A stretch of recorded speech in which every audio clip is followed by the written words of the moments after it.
पिछले एपिसोड में अब और डेथ मैच को स्टार्ट करने के लिए रेडी हो गया था, जिसके बाद वही हम देखते हैं कि हानि भी इसके लिए पूरी तरह से रेडी होता है और इसीलिए वो बियर डीमन गॉड के ऊपर अटैक करना शुरू कर देता है। मगर फिर भी आखिरकार हम देखते हैं कि उसका अटैक का उस पर कुछ ज्यादा असर नहीं हो रहा था, क्योंकि असल में बियर डीमन इसका सारा अटैक से अपने आप को बहुत ही आसानी से बचा ले रहा था और इसी वजह से हानि इसका कुछ भी नहीं कर पाता। इसके बाद हम देखते हैं कि बियर डीमन इसे बहुत ही आसानी से पकड़ लेता है और कहने लगता है कि तुम्हारा यह अटैक तो किसी काम का भी नहीं है और इसीलिए मुझे समझ में नहीं आता कि आखिरकार इसके बाद भी तुमने मेरे वालिसा को मारा कैसे। इसके बाद हम देखते हैं कि वो भी इस पर अपने पावर से अटैक करने के लिए रेडी हो गया था और कहने लगता है कि चलो मैं तुम्हें दिखाता हूँ कि आखिरकार एक फादर का गुस्सा कैसा होता है। इसके बाद वही हम देखते हैं कि मास्टर हान को भी इसके बारे में चिंता होने लगती है और कहने लगता है कि बियर डीमन असल में वार डीमन के नाम से भी जाना जाता है, जो कि असल में ग्रेविटी में बहुत ही अच्छा है और इसीलिए वो इसका यूज करके एक्सट्रीम एक्सप्लोजिव अटैक को लॉन्च कर सकता है। अब इसी वजह से हम देखते हैं कि वे इसके बारे में सोचकर काफी परेशान होने लगते हैं और कहने लगता है कि 20 साल पहले बियर डीमन ने यूलोंग पास पर कब्जा करने के लिए अपने आर्मी के साथ में अटैक किया, जिसके बाद हानियों के फादर भी 3,60,000 सोल्जर के साथ में उसका सामना करने के लिए गए, जिसके वजह से वहाँ पर उनके बीच में लगातार 3 दिनों तक फाइट हुई और उन्होंने बिना किसी रिग्रेट के अपने आखिरी सांस तक फाइट किया। लेकिन असल में जब तक वहाँ रिइंफोर्समेंट पहुंची तब उस समय तक वहाँ पर केवल 100 से भी कम सोल्जर बचे हुए थे। इसके बाद वो कहने लगता है कि आइस एंड स्नो वाला यूलोंग पास, जो कि कई हजार सालों से मेल्ट नहीं हुआ था, आखिरकार वे सभी वहाँ पर मारे गए। फिर वो कहने लगता है कि पिछले 6,000 सालों में वहाँ पर जितने भी बैटल हुए थे, ये वाला बैटल असल में सबसे ज्यादा खतरनाक था। वहीं हम देखते हैं कि मास्टर हान इसके बारे में सोचकर काफी गुस्सा भी होने लगते हैं और कहने लगता है कि तब से बियर डीमन गॉड यूलोंग पास में लिस्टेड है, जो कि असल में डीमन एम्पर के बाद दूसरा सबसे खतरनाक डीमन गॉड है। अब इसीलिए हम देखते हैं कि वे हानि के बारे में सोचकर काफी परेशान होने लगे थे, क्योंकि उनको ऐसा लगने लगता है कि हानि अब इसके सामने कुछ भी नहीं कर पाएगा और इस तरह से वो इसके हाथों मारा जाएगा। मगर इसके बाद भी हम देखते हैं कि हानि इतना आसानी से हार मानने वाला नहीं होता, इसीलिए हम देखते हैं कि वो फिर से उसका सामना करने के लिए रेडी हो गया था और कहने लगता है कि चलो अब तुम ही देखने के लिए रेडी हो जाओ कि एक इंसान किस तरह से अपना बदला लेते हैं। इसके बाद हम देखते हैं कि वो इसमें कोई देरी नहीं करता और अब इस तरह से हम देखते हैं कि वो अपने फियर एंड सोन वाले सिल्क थ्रोन के पावर का यूज करने के लिए रेडी हो जाता है। इसके बाद हम देखते हैं कि वो इसे एक्टिवेट करना शुरू कर देता है, जिसके वजह से हम देखते हैं कि बियर डीमन भी इस बात से काफी हैरान हो गया था और वो भी कहने लगता है कि ये तो असल में फियर एंड सोनो वाला सिल्क थ्रोन है। इसके बाद हम देखते हैं कि हानु अपने सिल्क थ्रोन पर बैठ गया था और अब इस तरह से हम देखते हैं कि वो अपने डिवाइन सील आर्मर का यूज करने के लिए रेडी हो जाता है, जिसके वजह से हम देखते हैं कि अब उसकी पावर काफी बढ़ गई थी और अब इस तरह से वो अपने डार्क विंग जज वाले पावर का यूज करके उसका सामना करने के लिए रेडी हो जाता है। मगर इसके बाद भी हम देखते हैं कि बियर डीमन इसका सामने इतना आसानी से हार मानने वाला नहीं होता और फिर वो हंसते हुए कहता है कि ये तो बहुत ही इंटरेस्टिंग है। इसके बाद हम देखते हैं कि हानि उस पर अटैक करने के लिए चला गया था, जिसके बाद वहीं हम देखते हैं कि बियर डीमन भी अपने पंच वाले पावर का यूज करने के लिए रेडी हो जाता है और कहता है कि इसके 150 टन के ताकत का सामना करने के लिए रेडी हो जाओ। मगर इसके बाद भी हम देखते हैं कि हानि ने अपने पावर का यूज करके इसे बहुत ही आसानी से रोक दिया था, जिसके वजह से हम देखते हैं कि बियर डीमन भी इस बात से काफी हैरान होता है और कहता है कि ये कैसे हो गया। तभी हाओचन कहने लगता है कि हानि ने अपने फियर एंड स्टोन वाले सील थ्रोन के पावर का यूज करना शुरू कर दिया है, जिसके वजह से अब यहाँ पर फियर का एक ट्रेमर होगा, जिसके असर के वजह से ओपोनेंट अपने फाइटिंग स्पीड को खो देगा।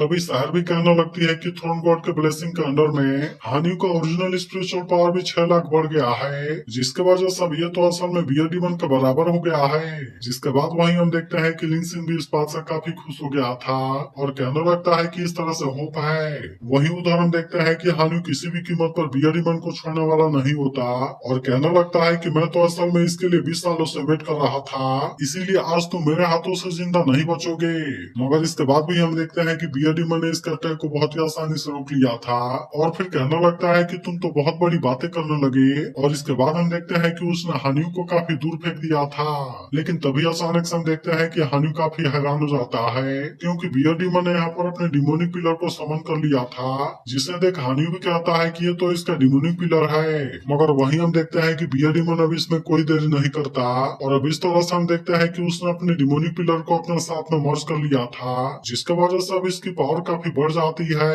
इसके बाद वो हानियों से कहने लगता है कि तुमने फर्स्ट 10 डीमन कोर्स को अंडर एस्टिमेट कर दिया। और फिर इसके बाद हम देखते हैं कि वो अचानक से इसके पीछे आकर खड़ा हो जाता है, जिसके बाद वही हम देखते हैं कि हानि भी इस पर अटैक करने के लिए कोशिश करता है, लेकिन असल में हम देखते हैं कि उसके अटैक का इस पर कोई भी असर नहीं होता, जिसके वजह से आखिरकार वो इसका कुछ भी नहीं कर पाता। और तभी हम देखते हैं कि बियर डीमन ने फिर से अपने पंच वाले पावर का यूज करके इस पर अटैक कर दिया था, जिसके बाद हम देखते हैं कि हानि इसमें बहुत बुरे तरीके से इंजर्ड हो जाता है। जिसके बाद वही हम देखते हैं कि हाउचन भी इस बात से काफी परेशान हो गया था और कहने लगता है कि बियर डीमन ने तो असल में अपने डिमोनी पिलर को अपने साथ में मर्ज कर लिया है, जिसके वजह से वो बहुत ही ज्यादा पावरफुल हो गया है। अब इसीलिए वो कहने लगता है कि हानि के पास में तो को 6 लाख स्पिरिचुअल पावर है, जिसके वजह से वह तो इसके सामने कुछ भी नहीं कर पाएगा। और असल में यही रीजन है कि इसे वार गॉड के नाम से जाना जाता है। मगर वही हम देखते हैं कि बियर डीमन अब हानि को कोई चांस देने वाला नहीं होता, इसीलिए वो इसके ऊपर अटैक करना शुरू कर देता है और कहने लगता है, मैं तुम्हें बताना चाहता हूँ कि तुम्हारे पेरेंट्स किस तरह से मारे गए थे। इसके बाद हम देखते हैं कि वो फिर से इस पर अटैक करना शुरू कर देता है और कहता है कि 20 साल पहले वे भी इसी तरह से मारे गए थे। फिर वो कहने लगता है कि मैंने अपने पंच वाले पावर का यूज करके अटैक किया था, जिसके वजह से वे मेरे सामने कुछ भी नहीं कर पाए थे। इसके बाद हम फ्लैशबैक में देखते हैं कि इसके वजह से सभी सोल्जर भी काफी डर गए थे, लेकिन इसके बाद भी हम देखते हैं कि हानि के फादर इतना आसानी से हार मानने वाले नहीं होते और कहने लगता है कि हमें किसी भी तरह से रिइंफोर्समेंट के आने तक का वेट करना होगा। जिसके बाद वही हम देखते हैं कि हानि की मदर भी उसका सामना करने के लिए रेडी हो गई थी, मगर इसके बाद भी हम देखते हैं कि बियर डीमन को इसके बारे में कोई चिंता नहीं होती और फिर वो इन पर हंसते हुए कहता है कि जब तक रिइंफोर्समेंट यहाँ पर आएगी तब तक असल में तुम मेरे हाथों से मारे जा चुके होगे। इसके बाद हम देखते हैं कि वो इसमें कोई देरी नहीं करता और तुरंत अपने 250 टन के ताकत वाले पंच का पावर का यूज करके अटैक करने के लिए चला जाता है। जिसके बाद वही हम देखते हैं कि हानि के फादर अपने लाइट ग्रेविटी वाले पावर का यूज करके इसे रोकने के लिए कोशिश करते हैं, लेकिन इसके बाद भी हम देखते हैं कि आखिरकार वे इसके सामने कुछ भी नहीं कर पाते और इस तरह से आखिरकार वे बियर डीमन गॉड के हाथों मारे गए थे। तभी हाउचन कहने लगता है कि अगर हानि के पास में सील थ्रोन का पावर नहीं होता तो फिर अब तक वो बियर डीमन गॉड के पंच से नहीं बच पाया होता और आखिरकार वो भी इसके सामने मारा गया होता। तभी अचानक से हम देखते हैं कि बियर डीमन फिर से अपने पंच वाले पावर का यूज करने के लिए रेडी हो जाता है और कहने लगता है कि अब इसके 400 टन वाले ताकत का सामना करने के लिए रेडी हो जाओ। लेकिन तभी हम देखते हैं कि इविल इसे रोकने के लिए आ गया था, जिसके बाद वही हम देखते हैं कि हानि से रोकने के लिए कोशिश करता है, लेकिन इसके बाद भी हम देखते हैं कि वो इसकी कोई बात नहीं सुनता और वो इसे बचाने के लिए इसके सामने जाकर खड़ा हो जाता है। जिसके बाद हम देखते हैं कि इसके वजह से यहाँ पर एक बहुत बड़ा ब्लास्ट होता है, लेकिन इसके बाद भी हम देखते हैं कि बियर डीमन इतना आसानी से शांत होने वाला नहीं होता और इसीलिए हम देखते हैं कि वो फिर से इस पर अटैक करने के लिए आ गया था। जिसके बाद वही हम देखते हैं कि हानु भी फिर से अपने सील थ्रोन वाले पावर का यूज करने के लिए रेडी हो गया था, जिसे देख हाउचन कहने लगता है कि eternity and creation seal throne के अलावा केवल फियर एंड सोनो वाला सील थ्रोन ही सबसे स्पेशल है, क्योंकि इसमें एंशिएंट टाइम से पास होने वाले डिमोनिक पावर का सील है, जिसके वजह से प्योर लाइट इस पावर को अवेकन नहीं कर सकती और इसीलिए अगर कोई इस पावर का यूज करना चाहता है जो कि असल में एक तरह से इंसानों से बिलोंग नहीं करता, तो फिर इसके लिए असल में प्योरेस्ट लाइट पावर को बंद करना होगा, जो कि असल में इनेट इनर स्पिरिचुअल पावर है। लेकिन फिर तभी हमें पता चलता है कि इनेट इनर स्पिरिचुअल पावर को रिस्टोर नहीं किया जा सकता, जिसके वजह से अगर एक बार पूरी तरह से कंज्यूम हो गया तो फिर उसके बाद वो केवल एक ऑर्डिनरी इंसान बनकर रह जाएगा और फिर उसके बाद वो स्पिरिचुअल पावर का यूज नहीं कर सकता।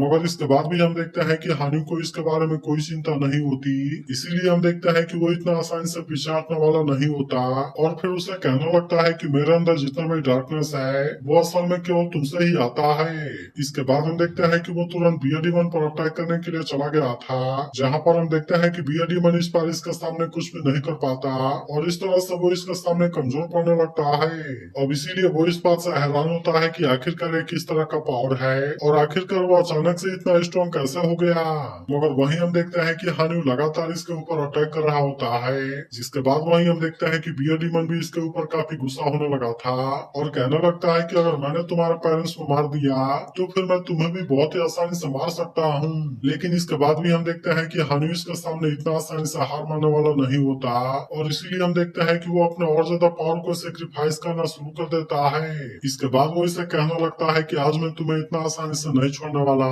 और इसीलिए मैं तुम्हें इंच बाय इंच करके क्रश करूंगा। लेकिन अभी भी हम देखते हैं कि बियर डीमन को हरा पाना इतना आसान नहीं होता, इसीलिए हम देखते हैं कि वो भी हानि के ऊपर अटैक करना शुरू कर देता है और फिर उसे कहने लगता है कि तुम तो अपने पावर के खत्म होने के कगार पर हो, लेकिन क्या इसके बाद भी तुम्हें लगता है कि तुम मेरे सामने टिक पाओगे? जिसके बाद वही हम देखते हैं कि हानि अपने और ज्यादा पावर को सेक्रीफाइस करने के लिए रेडी हो गया था और कहने लगता है कि फिर भी ये तुम्हें हेल में भेजने के लिए काफी है। इसके बाद हम देखते हैं कि हानि इसमें कोई देर नहीं करता और वो फिर से अपने पावर का यूज करके अटैक करना शुरू कर देता है, जिसके बाद हम देखते हैं कि बियर डीमन अब इसके सामने कुछ भी नहीं कर पाता और इस तरह से वो इसके सामने कमजोर पड़ने लगता है। जिसके बाद हम देखते हैं कि आखिरकार वो भी इस बात से काफी हैरान हो गया था और कहने लगता है कि मुझे तो असल में उससे डेथ की स्मेल आ रही है। जिसके बाद वो इसके बारे में सोचकर काफी परेशान हो जाता है, लेकिन अभी भी हम देखते हैं कि वो इसके सामने इतना आसानी से हार मानने वाला नहीं होता और फिर वो हानि से कहता है कि मैं तुमसे इतना आसानी से कैसे हार सकता हूँ।